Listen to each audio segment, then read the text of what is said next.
যারা পবিত্রতা উজু কালাম বানায় সবসময় পাক পবিত্র চলে, তাদের দ্বারা সহজে পাপ করবে না।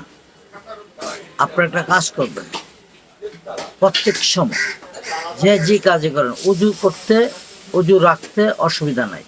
উজু ভেঙে গেলে আবার উজু বানাইতে সামান্য 3 মিনিটের ব্যাপার।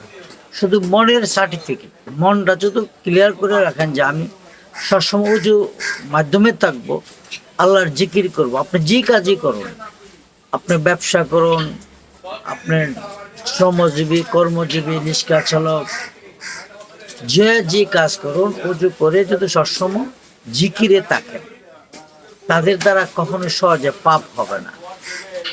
পাপ করতে গেলেও অটোমেটিকভাবে আপনার চোখ ঘুরে আসবে, মন ঘুরে আসবে, কারণ পবিত্র মধ্যে নাপাক আসে না। কারণ এখানে শয়তান বীর করার, শয়তান আসার কোনো সুযোগই নেই।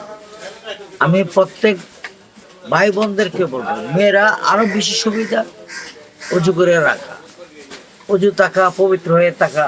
একমাত্র অলসতা যদি না করেন, তাই উজু করে থাকতে পারে। আমার নবী পাক সাল্লাল্লাহু আলাইহি ওয়াসাল্লাম সবসময় পবিত্র হয়ে থাকতেন। আমাদের ইসলাম ধর্মের যে প্রধান, উনি যদি পবিত্র হয়ে থাকেন, আমরা কেন পারবো না? আমরা শুধু ইচ্ছার অভাবেই পারি না। এখানে কোনো শক্তির প্রয়োজন নেই, এখানে কোনো টাকা খরচা হবে না। আপনি শুধু মনের ইচ্ছাইটাই এবাদত। এই এবাদতে যারা মুগ্ধ থাকে, তার দ্বারা কখনোই সহজে পাপ হবে না। কারণ তারা কখনোই কুনজর, যেটা আপনার প্রথমটা আসবে, পাপ করার কতগুলি উদ্দেশ্য থাকে। একটা হলো নজর, কুনজর। নজর একটা, কুনজর একটা। যখন আপনি উঁচুতে থাকবেন, পবিত্র থাকবেন, তখন কখনোই আপনার এই কুনজরটা আসবে না। আর যখন দেখবেন আপনি অপবিত্র থাকবেন, তো ওইখানেই কুনজরটা বেশি আসবে। আপনি খারাপ কাজ করতে যাচ্ছেন, যখন আপনি বন্ধু বান্ধব আপনাকে বলবে, টাকা দিবে, পয়সা দিয়ে বলবে চল, আপনি যখন পবিত্র থাকবেন, মনে মনে হাসবেন আর বলবেন কত নোংরা মানুষ তারা। নিজের থেকে নিজে ঘৃণা করবেন, কারণ তারা নোংরা, তারা অসভ্য। তাদেরকে সিস্টেমে থেকে আপনি কেড়ে আসবেন। পবিত্রতা মারাত্মক জিনিস, আল্লাহর জিকির মারাত্মক জিনিস। সেই জন্যই দায়মি নামাজ বলেছে এইটাকে, যারা 24 ঘন্টায় আল্লাহর ধ্যানে থাকে।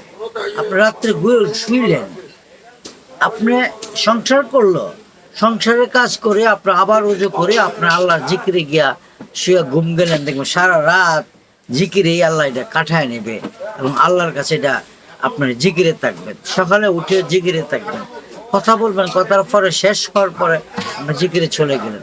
কিন্তু আপনার মনটাকে পবিত্র করতে পারেন, তো অন্তরটা পবিত্র করলে সব কিছু পবিত্র হয়ে চলে আসবে।